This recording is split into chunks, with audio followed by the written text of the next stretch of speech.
Halo anak-anak ibu semuanya, kembali lagi dengan Ibu Tio Risma Sinaga. Pada saat ini kita akan belajar pendidikan agama Katolik dan budi pekerti untuk kelas 4 SD. Jadi anak-anak ibu semuanya, adapun yang menjadi materi kita pada saat ini adalah aku pribadi yang unik. Baiklah anak-anak ibu semuanya, sekarang ibu akan menyampaikan tujuan pembelajaran kita sesuai dengan materi kita yaitu aku pribadi yang unik. Jadi anak-anak ibu, adapun yang menjadi tujuan pembelajaran kita adalah peserta didik mampu mengenal dan menerima diri sebagai pribadi yang unik sehingga dapat bersyukur serta mewujudkannya dalam kehidupan sehari-hari. Baiklah anak-anak ibu, sebelum kita memulai pelajaran kita pada hari ini, seperti biasa yang kita lakukan, kita akan berdoa. Baiklah anak-anak ibu semuanya, ambil sikap doa yang benar, karena kita mau berdoa. Dalam nama Bapa dan Putra dan Roh Kudus. Amin. Bapa yang baik, kami bersyukur dan berterima kasih kepadamu buat segala berkat dan kasih yang masih boleh kami rasakan hingga pada saat ini. Terima kasih ya Tuhan untuk kesempatan yang Engkau berikan kepada kami sehingga kami boleh belajar pada hari ini, yaitu kami belajar dengan aku pribadi yang unik. Semoga kami anak-anak-Mu ya Tuhan mampu mengenal dan menerima diri sebagai pribadi yang unik. Dan bantulah kami agar kami dapat bersyukur atas apa yang Kau berikan kepada kami. Berkatilah kami selalu ya Tuhan di dalam menjalani kehidupan ini. Doa ini kami sampaikan dengan penataan Kristus Tuhan dan Penyelamat kami yang hidup dan berkuasa kini dan sepanjang segala masa. Amin. Dalam nama Bapa dan Putra dan Roh Kudus. Amin. Pada saat ini, anak-anak ibu, kita akan memahami diriku sebagai pribadi yang unik. Jadi, anak-anak ibu semuanya, perlu ibu sampaikan bahwa setiap orang adalah unik dengan ciri-ciri fisik, kepribadian, dan bakat yang berbeda. Memahami keunikan sendiri adalah dasar untuk menghargai diri dan orang lain. Di sini, Ibu akan menyampaikan ciri-ciri pribadi yang unik. Yang pertama, keunikan fisik. Setiap orang memiliki bentuk tubuh, warna kulit, dan fitur wajah yang khas. Yang kedua, keunikan kepribadian. Jadi anak-anak ibu, perlu ibu sampaikan bahwa setiap orang memiliki karakter, sikap, dan cara berpikir yang unik. Dan yang ketiga, ingin ibu sampaikan yaitu keunikan bakat dan minat. Jadi anak-anak ibu perlu diketahui bahwa setiap orang dianugerahi bakat dan minat yang berbeda-beda. Baik, sekarang kita akan membahas keunikan fisik. Yang pertama itu adalah bentuk tubuh. Jadi anak-anak ibu semuanya, setiap orang memiliki bentuk tubuh yang khas, baik tinggi, besar, ataupun kecil. Baru yang kedua itu warna kulit.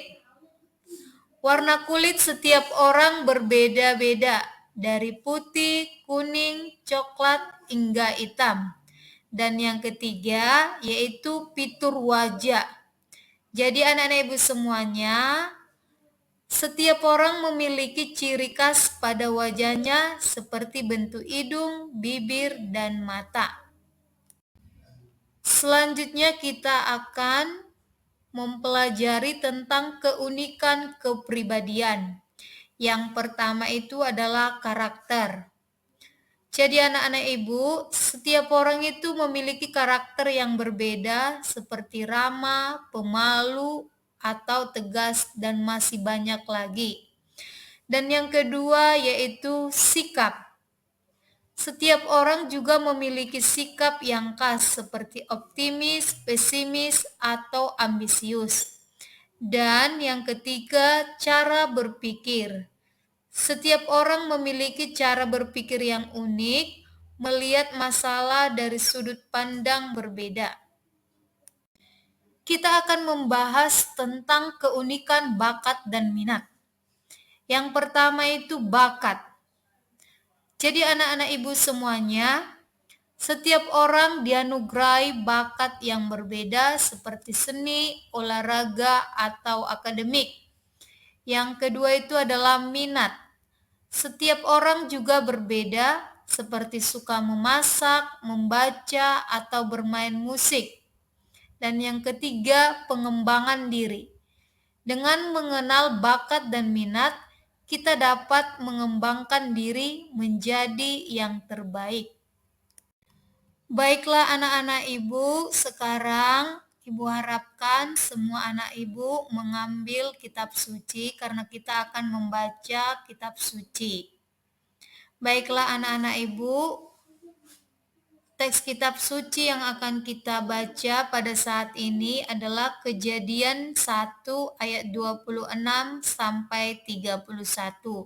Baik, di sini Ibu akan membacakannya dan Ibu harapkan anak-anak Ibu semuanya melihat serta mendengarkan apa yang Ibu bacakan.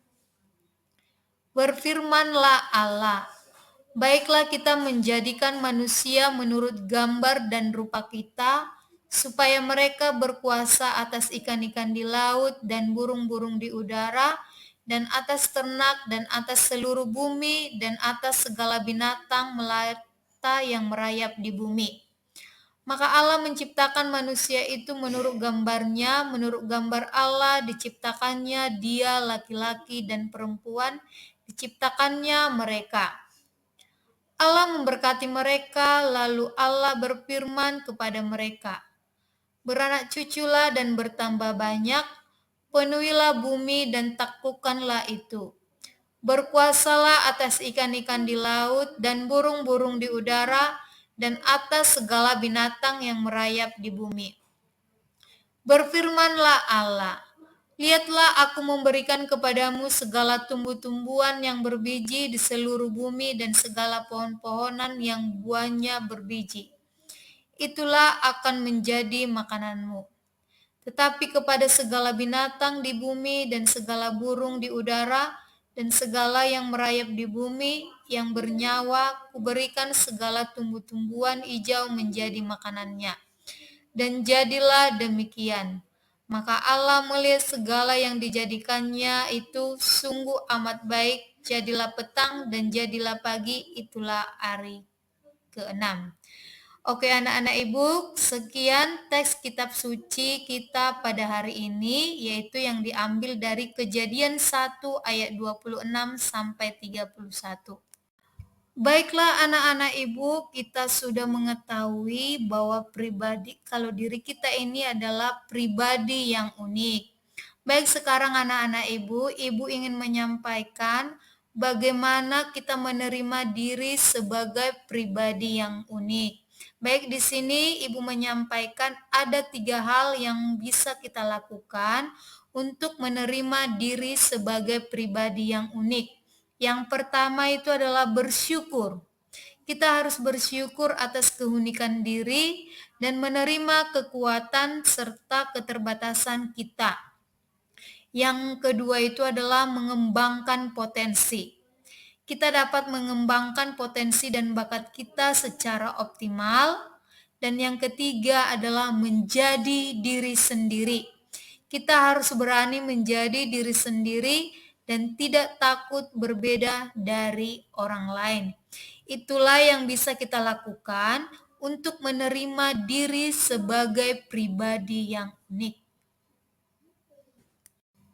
Jadi anak-anak ibu, perlu ibu sampaikan bahwa kita juga harus menghargai keunikan orang lain. Di sini Ibu sampaikan ada 3 hal yang bisa kita lakukan untuk menghargai keunikan orang lain. Yang pertama adalah empati, di mana kita dapat memahami dan menghargai perbedaan orang lain. Yang kedua adalah penerimaan, menerima keunikan orang lain tanpa syarat. Dan yang ketiga adalah kerjasama, artinya kita dapat bekerja sama dengan orang yang berbeda untuk mencapai tujuan bersama. Sekarang Ibu akan menyimpulkan atau memberikan rangkuman pelajaran kita pada hari ini, yaitu tentang aku pribadi yang unik. Yang pertama itu adalah keunikan fisik. Setiap orang memiliki bentuk dan rupa wajah yang berbeda satu dengan yang lain. Anak kembar pun tetap khas atau berbeda. Kita memiliki bentuk dan rupa wajah yang unik, istimewa, dan tidak ada duanya. Yang kedua adalah keunikan sifat atau karakter. Setiap orang memiliki sifat baik, ramah, dan sabar. Sedangkan yang lain mungkin memiliki sifat spontan, semangat, tetapi kadang-kadang ceroboh. Dalam sifat ramah pun, misalnya setiap orang memiliki keramahan yang khas dan unik dari diri kita masing-masing. Dan yang ketiga adalah keunikan kemampuan. Jadi anak-anak Ibu, setiap orang memiliki kemampuan yang unik. Kita memiliki kemampuan pikiran dan hati. Misalnya kemampuan untuk berpikir, berkehendak, merenung, berdoa, dan sebagainya. Kita memiliki semua kemampuan itu secara unik, misalnya kepandaian dalam pelajaran, berhitung, menulis, bercerita, dan lain-lain. Selanjutnya, anak-anak Ibu, manusia diciptakan Tuhan sebagai laki-laki dan perempuan dengan keunikannya masing-masing. Manusia, laki-laki, dan perempuan diciptakan secara berbeda, baik dari segi fisik maupun psikis, agar saling melengkapi. Manusia merupakan citra, gambar, dan rupa Allah yang mulia. Baiklah anak-anak Ibu, jadi sebagai bahan refleksi pada hari ini adalah Ibu mengajak anak-anak Ibu untuk merefleksikan apakah anak-anak Ibu sudah mampu mengenal dan menerima diri sebagai pribadi yang unik. Dan yang kedua, apakah anak-anak Ibu sudah bersyukur dengan kepribadian yang unik yang ada di dalam diri anak-anak Ibu semuanya. Sebagai tugas sesuai dengan materi kita pada hari ini, yang pertama adalah apa yang diceritakan dalam kutipan kitab suci Kejadian 26 sampai 31. Yang kedua adalah apa keunikan manusia menurut teks kitab suci di atas. Yang ketiga, apa makna dari cerita kitab suci tentang penciptaan manusia laki-laki dan perempuan bagi dirimu sendiri. Dan yang keempat, tuliskan hal-hal apa saja yang bisa kamu lakukan untuk mengembangkan bakatmu. Yang kelima, menjelaskan pengaruh lingkungan di sekitarnya terhadap perkembangan dirimu. Dan yang keempat, dalam wujud atau bentuk konkret seperti apa kalian menyampaikan syukur kepada Tuhan sebagai laki-laki atau perempuan dalam kehidupan sehari-hari. Dan yang terakhir, tulislah doa syukur kepada Tuhan atas keunikan dalam dirimu sebagai anugerah Tuhan. Itulah yang menjadi tugas-tugas anak-anak Ibu semuanya. Baiklah anak-anak Ibu, seperti biasa yang kita lakukan untuk mengakhiri pelajaran kita pada hari ini, kita akan berdoa, yaitu doa penutup. Kita ambil sikap doa yang benar, kita bersatu dalam doa, dalam nama Bapa dan Putra dan Roh Kudus. Amin. Terima kasih ya Tuhan buat kesempatan yang Kau berikan kepada kami untuk belajar pada hari ini. Tuhan Yesus yang baik, bantulah kami anak-anak-Mu ini supaya mampu mengenal dan menerima diri kami sebagai pribadi yang unik. Tuntun dan sertailah kami ya Tuhan di dalam menjalani kehidupan ini, dan semoga kami dapat bersyukur atas apa yang Kau berikan kepada kami. Doa ini kami sampaikan melalui perantaraan Yesus Kristus, Tuhan dan Penyelamat kami. Amin. Dalam nama Bapa dan Putra dan Roh Kudus. Amin. Baiklah anak-anak Ibu, cukup sekian materi yang bisa Ibu sampaikan pada hari ini. Ibu harapkan semua anak-anak Ibu sudah mengerti apa yang Ibu sampaikan, dan juga Ibu mengharapkan anak-anak Ibu semua mengerjakan tugas-tugas yang Ibu berikan. Terima kasih.